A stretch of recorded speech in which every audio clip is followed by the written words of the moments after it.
পর্দা খোলো। দুষ্টু জল খাচ্ছে।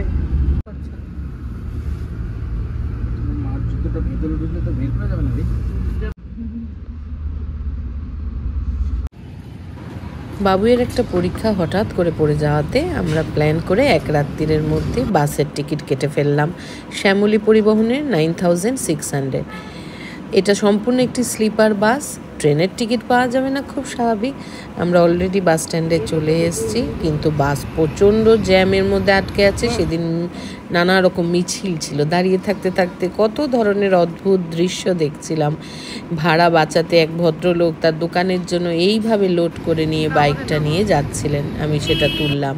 এই বাসটা আমাদের নয়, আমরা ওয়েট করে আছি কারণ আমাদের বাসটা জ্যামে পড়েছে।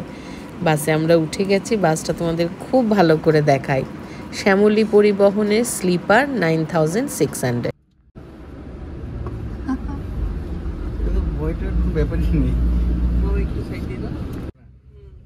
এই প্রথম এই ধরনের বাসে উঠেছি, অবাক হয়ে আমরা তিনজন মিলে প্রত্যেকটা জিনিস খুঁটে খুঁটে দেখছি।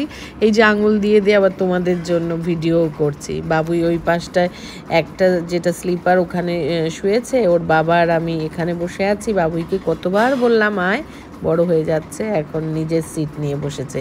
এগুলো এসি কন্ট্রোল করা যায়, আর ওটা হচ্ছে রিডিং লাইটের জন্য। ব্যাগ রাখারও পায়ের কাছে জায়গা আছে। আর আমরা ওই যে বললাম যে বেশ কিছুক্ষণ আমরা খালি ধাতস্থ হতে সময় নিয়েছি, এরকম বাস তো দেখিনি না, আর চড়িও নি, এই প্রথম।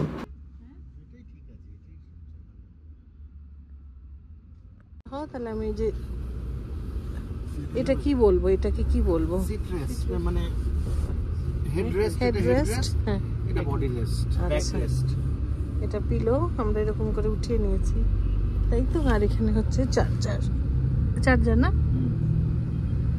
এখানে হ্যান্ডেল আছে। আচ্ছা, এবার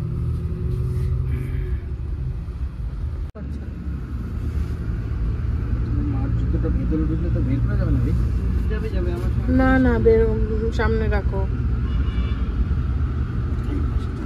রাত যেই বেড়েছে, বাবুইয়ের ঘুম পাচ্ছে, বাবুই তখন বাবাকে ওই দিকে দিয়ে চুপচাপ তখন মার কাছে চলে এসছে, জল খাচ্ছে। শোনাই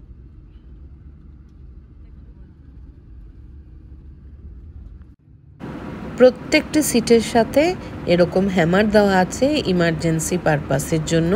এটা দেখে খুবই ভালো লাগলো। ব্যাগ রাখার জায়গাটাও দেখো অনেকটা, এবং ছোট ব্যাগগুলো হলে, এমন কিছু তো ছোট নয়, তাও যথেষ্ট জিনিস ধরে এই ব্যাগগুলো। আমরা কিন্তু ইজিলি রেখে বসেছিলাম, বাসের ভেতরে ঢোকানোর প্রয়োজন হয়নি। আর এই রিডিং লাইটটা আমি তোমাদের না একবার অন করে অফ করে দেখাচ্ছি। হয় না যে কখনো কখনো বয়স্কদের ভেতর থেকেও শিশু উকি মারে, আমার মনে হয় তাই হচ্ছিল। আর দীর্ঘদিন আটকে আছি না ঘরে, বাবুইয়ের পরীক্ষা নিয়ে আমরা এতই ব্যস্ত, এতই আটকে আছি, যখন আনন্দ করার মতন এনার্জিটাও ভিতর থেকে বেরিয়ে গেছে। কবে যে সব শেষ হয়ে কলেজে ভর্তি হবে সেই দিন শান্তি।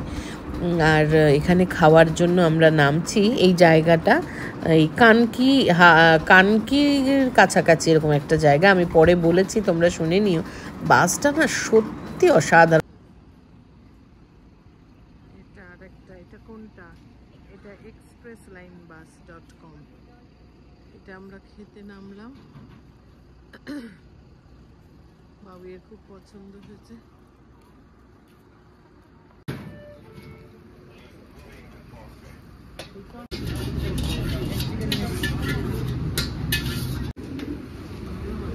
চিকেন কষা, এখানে ভেজ আইটেম আছে, পনির আছে।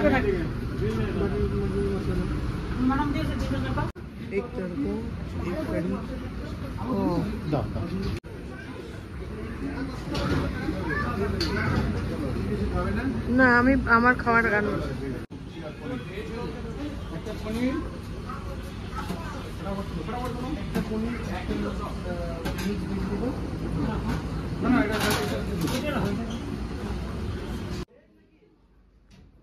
আমি এখানেই তোমাদের টয়লেটটা দেখাচ্ছি। টয়লেটটা খুব একটা ভালো ছিল না, যাই হোক অ্যাডজাস্ট করার মতন, কিছু করার থাকে না পথে বেরোলে। হ্যাঁ, রান্না ভালো। দারুণ বাসটা। এটা শ্যামলীর আরেকটা বাস। ডালখোলার কাছাকাছি আর কানকি ধামের কাছাকাছি খাওয়ার একটা ভালো জায়গা। তবে বাথরুম একদম পছন্দ হয়নি, যাই হোক কিছু করার নেই। এখানে খাওয়া দাওয়া চলছে, খাওয়া টেস্টি। যা যা বাবুইরা খাচ্ছে, 1 প্লেট রাইস, 2টো রুটি, পনির, একটা মিক্স ভেজ আর 1 প্লেট আলু ভাজা, 360 টাকা। ঠিক আছে মোটামুটি।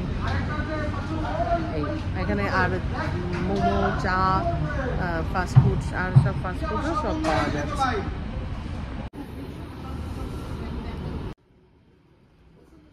ছোটদের জন্য একটা ছোট্ট পার্ক মতন আছে, জায়গাটা অনেকটা জুড়ে, মানে ঘুরে ফিরে অনেকটা জায়গা আছে, একটু রিল্যাক্স করার মতো। বদ্ধ জায়গায় থাকতে থাকতে রাতের রাস্তা দিয়ে গাড়িগুলো যাচ্ছে। ডিনারের ভিডিও নিতে ভুলে গেলাম। আমি খেলাম বাড়ির থেকে আনা এই ক্যাপসিকাম, গাজর এইসব দিয়ে অল্প তেলে ভাতটা একটু ভাজা ভাজা, আর 4-5 টুকরো পনির, আলু।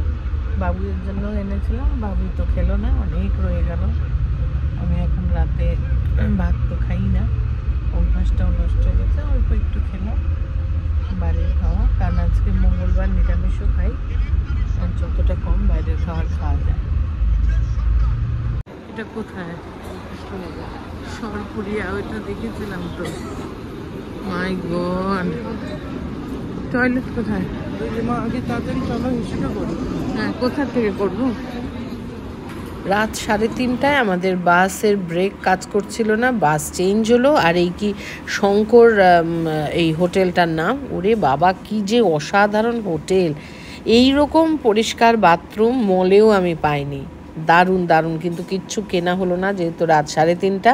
আমাদের এই বাসটা দেওয়া হয়েছে। একদিকে আমি খুশি, কেন কি বলো তো, এই শুয়ে দোলনি খেতে খেতে আমার বমি বমি পাচ্ছিল। খুব ভালোভাবে 5:30টার মধ্যেই আমাদের ঢুকিয়ে দিল, 5:20-তে ঢুকিয়ে দিল, 6:30 রাইট টাইম ছিল। সার্ভিস খুবই ভালো লাগলো, স্টাফ খুব ভালো লাগলো, তোমাদের জন্য রেকমেন্ড করব।